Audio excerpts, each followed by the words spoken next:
very interesting experiences. There were sort of or sort of overload of everything, of sound, lights, and music, and it was sometimes it was very sort of exciting to be on stage making the music at the moment like that, and sort of I sort of miss those days, because those days are probably never going to come back, for good or worse, but anyway, they were very interesting. We made them when it was just Jyrki and me. We were the duo making sort of music that was a cross between techno and ambient and 70s synthesizer music. And from the more ambient concerts, one very interesting one was what we played on a great big rock near our hometown. It was sort of there are no mountains in Finland. It's quite low country, but it's relatively high place. Sort of rocky hill, a large hill, and we were playing one summer night. It was a free festival. There wasn't that much people, but the people who were there were very interested in the music, very, very much into the ambient music, and they were sitting there on the hill here and there. And we were on a big rock, three of us with our gear, just the lines going to the small PA. And we were playing there in the middle of the night. It was a bit cold, but but it was fantastic to play under the night sky. The night sky is rather light in Finland, because in the summers it hardly becomes dark, but it was sort of dusk. It was a magical thing, play on the mountain, on the rock. It was called Pauanne, is the name of the place. I think it was in 2004 when we made that.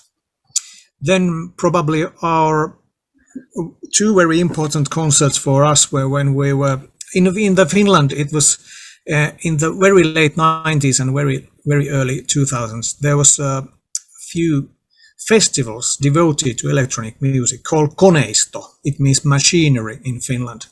We were playing on two of those in the 2000 and 2001. They were excellent. They were great shows, very professional, and the audience was just kind of right people. And there was lots of big tents. We were playing one of them in the ambient stage, and they were great. And our latest great one was when we were playing in the 2040 in the. It was a sort of, how could I say, it was a Haltia nature center in the southern Finland. It was in the forest, in a very beautiful landscape. It's a large sort of institute and museum for nature research. They had a great hall there, and it was an electronic music event going on for one day. We played there, and we had a special guest star then. It was Esa Kotilainen. He's the most renowned synthesizer player in Finland. He played in a rock band called Wigwam. They were on the Virgin label in the mid-70s, and also in the Hearts of Space, the Stephen Hill. I think he played Esa Kotilainen's music in the mid-70s in the US radio. Esa Kotilainen made the first whole electronic album in Finland in 76, I think, called Ajatuslapsi. It's a magical album, and he's the grandfather of Finnish synthesizer playing, and he's a very nice guy. He's nearly 80 now, but in 2040 we had the honor play with him. We made a group improvisation of half an hour. It's in the YouTube. The sound is not perfect, but it's great. It was an honor to play with him, and he liked our music very well. It was actually a second time when he played with us, but the first time was more like a one-off event. But this was a sort of great concert. Gotcha. Those are probably the main ones. Yeah, gotcha. Man, yeah. You're very prolific in terms of studio output. You have a catalog of 30 or more albums. What's the motivation? How you manage to do your day job and then go to music, concert, family, and everything? How you manage to do everything? Yes. The secret is that I work very fast. I've learned to work very fast. I sometimes during the normal week I have two studios. One of them is at my home. One of it's in the town, in the one secret place. It has more modern gear. I have the analog gear here at home, and often when I work as an art teacher, I work at two different schools, and I part of the time I'm at the other school. Then I go to the other school, to the other side of the town. There's often 1 hour or 2 hours time in the middle. I of course then go to the studio, start the machines and produce something sort of basis for a track. And next week or later the same week I come another time, then I make the overdubs. And the way I work, I very rarely play music just to test some kind of synthesizer or make new sounds. Of course I make quite a lot sound design, but I don't play for practice. I always record. I'm a bit like Klaus Schulze in that way. I think Klaus Schulze also, in his time when he still made music actively, I think he recorded everything he ever did. One could say that Klaus Schulze in the later days, basically he makes the same track all over again. But I understand why he does that. It's the way how he makes music. He sort of performs for himself in the studio. He starts the machines, starts to paint with sounds, and in the end he often has some kind of a track that is basically good enough for release. And my method is similar. I make much shorter tracks and a lot of more, I think. I normally make about 50 to 60 tracks a year, something like that. One a week, maybe two. And when I play with the other band members, then on a good session we make stuff for 8 tracks in 1 3-hour session when we improvise. That's often basis for a lot of stuff. I think that's the secret. I record everything. I when I play music, I often have made. I either make a bass for something, bass tracks, or I make overdubs. And when I have bass track ready, then next time I do the overdubs, and vice versa, and things goes like that. It's part of my life. It's sort of it's a cliche to say that music is my life or something like that, but for me it's a very natural way of existing. It's something. It's probably my most important way to express myself in a way. I think. Yeah, it comes very naturally. Yes. I know exactly what you're saying. And therefore, there's lots of stuff. Yeah, I know exactly what you're saying. It means that for me the same. Music is my life in many ways. I began listening to music was a long time ago, and I keep on buying, and I have a big vinyl collection and CD collection and Blu-rays, and so I spend at least 2 hours or no a day listening to stuff. When I go to work, I put a new CD. When I come back to work, I listen to one during the day. Uploading music to the radios and interviews, so it's very important. So yes, I understand that fully, because it sort of becomes part of you. If you don't, if you couldn't listen to music, or I couldn't play music, I think it would be very difficult over time. There had to be something else that would take the place of that kind. It takes a lot of big chunk of my life, and I think the music is a very important part of your life too. So it becomes part of what you are, and you sort of have to. Absolutely. And I have a wide. Nice. Yeah, I have a wide range. Some days I want to listen to, I don't know, Coldplay, Pat Benatar, Blondie. Then I go to Brian Eno, Tangerine Dream, Klaus Schulze, and then I like the other, the jazz rock from, I don't know, Jean-Luc Ponty, Pat Metheny Group, and so many others. So depending on the week, and I like to listen different things, and it's good. Yes, It's always yes. I often I also like to listen lots of other types of music, because when you make electronic music during the day, you probably it's easy to understand, but you probably would like to hear something else when going home. And I listen to a lot of classical music. My greatest favorites are Debussy and Maurice Ravel and artists like that from the late 19th century. I love those, and also some jazz, some progressive music. I listen to lots of, and I also have a soft spot for sort of pop music they made in the 80s for some reason. It must be because it's part of my youth. I still listen bands like Depeche Mode, Ultravox, and John Fox and his work, and Gary Newman. And you know the style. Of course, yeah. Early 80s jazz music, yes. The pop music was very synthesized. The Depeche Mode is great. I listen. New Order, Ultravox. Yes, I've seen Depeche Mode in concert 4 times. They are still very exciting and great band. I also love the solo work that Martin Gore puts out, the instrumental stuff. I think it's great. Absolutely, man. He's a genius in a way. Yes. Martin Gore, yeah, absolutely.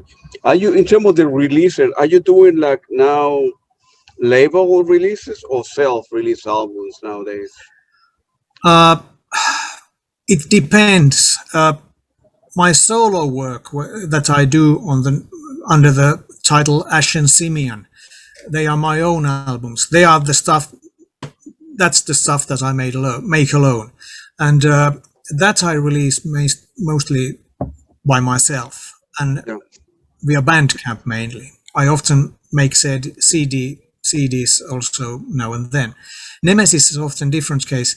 It's sometimes. We make often new Nemesis album when someone shows interest to release one. Then we make a new Nemesis album. Of course, we have released ourselves quite a few, but Nemesis sort of it's on the next level. My solo stuff is it's not that high in the priority. The reason why I have made such a lot of music as Ashen Simeon, I have to confess to you, I also make music under secret names, different kind of electronic music now and then, just for the fun of it. I won't tell you the names because using the secret name gives me a freedom to make anything I like. I don't have to take responsibility if it's good or not. But the reason why I have made such a lot of solo music is because we had quite serious health problems regarding the Nemesis crew. There was one of us was and still is rather. He has challenges with his health, and that means that we, in the near future, I think that we can't play concerts as Nemesis. We haven't played concerts since 2015, I think, and I think that it's a possibility that we can't do concerts as the original trio. We made a very good online concert with Juha-Matti. Joni and me made a concert in the winter. It was great. I love that. It was a great concert. If you haven't seen it, I'll send you the link. It's sound is basically studio quality. It was a bit like Off the Map album, but done live. Different stuff, but we had a sort of a red line in the music that was rather similar to what's on the album. But that's the reason why I concentrated on the solo work for so long a time, because Nemesis was sort of inactive. We have decided that we won't make a Nemesis album with just 2 guys, so it has to be the 3 guys. Then it's Nemesis. I think it's also a mark of respect for the other guys that we won't release Nemesis music with just part of the crew, if you see. Yeah. But I also like to do solo stuff because I know Joni and Jyrki, they are very much into the more ambient sounds, and I love also the more rhythmic stuff. So my solo work is often based on rhythms and sequences and things like that. It's sort of outlet for that kind of music. Yeah, and well, hopefully, if the situation of the health improve for the other member, you guys can tour a little bit, because I'm quite sure you have your country and on some European cities, a big audience. Yes, that would be great. But I think that most likely is some kind of online concert or things like that, because one of the guys basically can't travel. We can't travel anywhere, so it sort of makes it very difficult. But who knows? Who knows? But on the other hand, we are not getting any younger, any of us. So you have to sort of change your strategies now and then. I think it's just part of life. You have to do what you can do. I completely agree with you. How you, in terms of sales on Bandcamp, you guys do okay? Either your solo work or you with Nemesis, you guys do okay? Let's say let's say that if I had to make my living by making music, I couldn't make the music I do. That's for sure.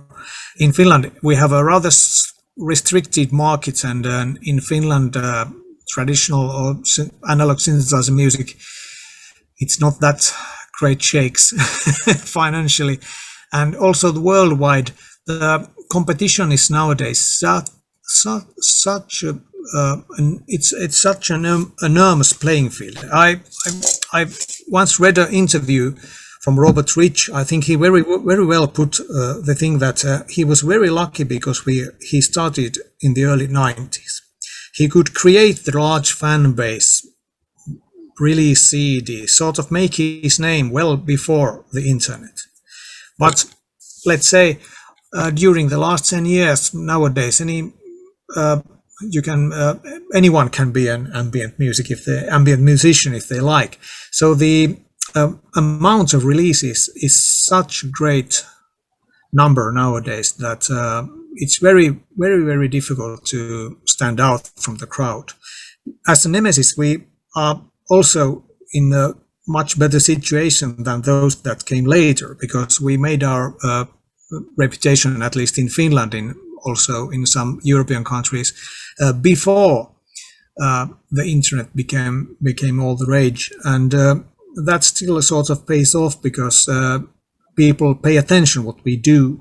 But to be honest, you could basically do almost any profession and make more money than ambient musician nowadays. I think you have to be really in the top level. I know for sure that Robert Rich and Steve Roach, they have to do quite a lot of things every year so that they can also keep themselves purely professional. It's a hard world financially nowadays. Yes. Do you beside the people buying, then downloaded paint and downloaded the digital track, do a lot of people buy CDs as well and albums? Yes.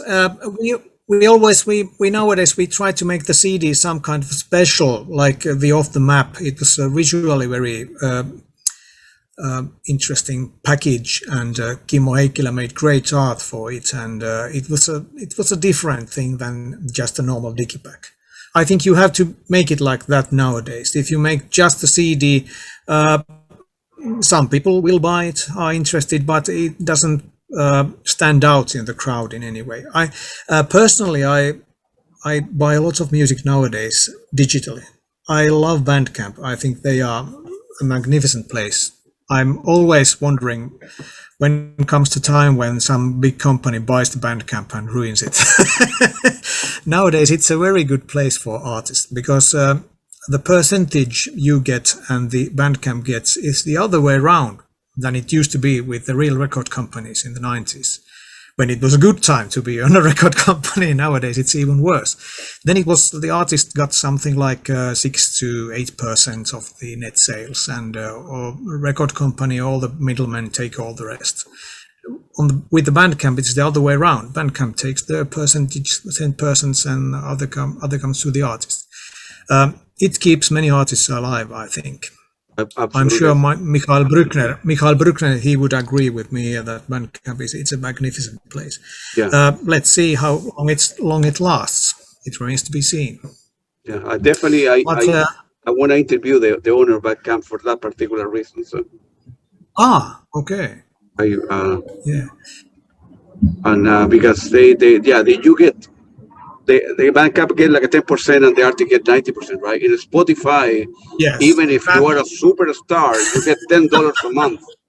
You get 0.0006 cents of anything. So yes, it's actually worse than it's not in any way better situation than somebody doing pirate versions of your work. I think Spotify is very close to that. Yeah. Yes, piracy. Yes, I understand why some people do it, because they feel that they have to be there, that they are heard. But I prefer to be heard by a few hundred or 1,000 people than 10,000 who don't buy anything. Sure. Yes, but you have to make your income from many sources at the same time nowadays. You play concerts, you make downloads, you make CDs, you make things, soundtracks, things like that. You have to make a sort of if you want to make any money, you have to make it from the very many places. You can't just make music and think that someone will buy the album. You have to be in a whole different league. I think that ambient music, maybe Brian Eno, I think he's probably one of those rare people that can be more or less rich with his music, and I think he deserves that fully. I think he's a genius and great guy, obviously, but I think it's very hard to, if you want to make money, you probably choose wisely if you don't make ambient music. I think it goes like this. Yeah, I know. Yeah, I know exactly what you mean. And just because I love it. No, absolutely. And so definitely, I have only another two questions. So, feel free to mention your website, Amy, and then the name in Bandcamp, where our listener can buy your music. And okay. We have a website called nemesisem.net. I can send you the link later on. It's sort of a notice board. It doesn't get new information very soon. And Nemesis also is in Facebook. If you put in the Facebook search Nemesis Electronic Music, you will land on our site. And at Bandcamp we have a nemesis3.bandcamp.com. That's our place. It's Nemesis 3 because I think there are two Nemesises early on the Bandcamp, and that's another another thing I have to mention. Nemesis is probably one of the most unoriginal names there can be for a band. But in the '87, when Jyrki Kastman came up with a name, then it was new, or at least for us, we didn't know any band who would be called Nemesis. It had actually an astronomical sort of philosophy behind the name. Nemesis was the name of a hypothetical planet that many scientists thought that there might exist another Earth that has a very long track, and it comes near Earth every 50,000 years or something like that, and probably causes the ice ages and things like that. That planet was called Nemesis. Yes, that was the name. That was the origin of the name for the band, that secret star. But later on it came, there's Nemesis this and Nemesis that, Star Trek Nemesis and heavy metal bands that are called Nemesis, and it's a bad name, but we stuck with that because we made our name in the early days as Nemesis, and we didn't want to change it, so we are still Nemesis. I got you. Well, Amy, it was very nice talking to you. Definitely, I will be sending you a link. And I want to, I'm very interested in getting some of the albums that you have produced together as your solo album or as a Nemesis as a trio, and so I can play your music on your radio. And, I like your music, man. You guys are well. Hopefully you can tour down the road if the situation improve for the other member, and then keep on recording, keep on producing great music. I really like it, man. It's you guys doing a good job. Yes. I never been in Finland, but hopefully one day I can visit you, and there we can have dinner or a beer or whatever. That would be very nice. Finland is like it's like the Germany in the summer, but it's like Iceland in the winter. So it's very different here in the winter and during the summer. Now it's very nice t-shirt weather, but I can tell you it's a bit different in December. Is there a lot of? But I go ahead. No, go ahead. So please. This was a great honor to speak to you, and I've watched very curiously all those interviews you have done, and it's great. And I will be in email contact to you shortly. I'll give you the names of the albums, and we change addresses and things like that. Yeah. And for me, the reason the reason that I opened the radios, Amy, and I'm playing great music. I'm broadcasting at very good quality. I don't charge anything. I will never charge anything. They're always free. No social media, no advertising, nothing.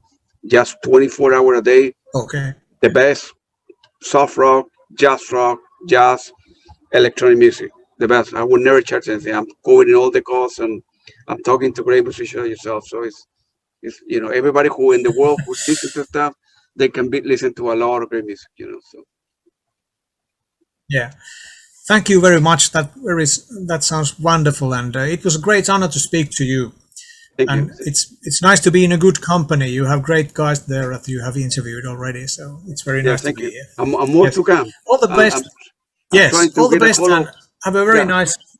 Yeah, I'm trying to get a hold of Baianino and Michael Horning, Klaus Schulze, Manuel Geshin, and Roshin, and so many are coming. Hopefully, in the near future. So.